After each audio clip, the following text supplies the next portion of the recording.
துல்ஹஜ் மாதத்தின் ஆரம்ப 10 நாட்கள் ஆக சிறந்தது.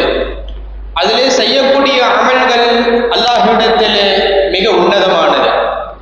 நபிகள் நாயகம் ஸல்லல்லாஹு அலைஹி வஸல்லம் அவர்கள் சொன்னார்கள், மாமின் ஐயாமின் அமல் ஸாலிஹ் ஃபீஹா ஹப்பு இலல்லாஹி அஸ்ஸ வஜல் மின் ஹாதிஹில் ஐயாம் யானி ஐயாமுல் அஷ்ர். மற்ற நாட்களில் செய்கிற அமல்களை விடவும் துல்ஹஜ் மாதத்தின் முதல் 10 நாட்களில் செய்கிற அமல் அல்லாஹுக்கு மிகவும் விருப்பமானது என்று சொன்னார்கள். கூடியிருந்த சஹாபாக்கள் கேட்டார்கள், யா ரசூலல்லாஹ் வலல் ஜிஹாது ஃபீ ஸபீலில்லாஹ், யா ரசூலல்லாஹ் அப்படியானால் அல்லாஹ்வுடைய பாதையிலே போர் செய்கிறோமே அதைவிட சிறந்ததா என்று கேட்டார்கள்.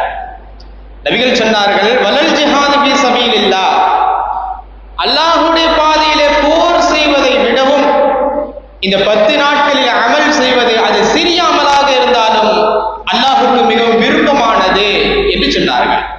அப்படியானால் அது அமல்களுக்குரிய நாட்கள், அல்லாஹ்வுடைய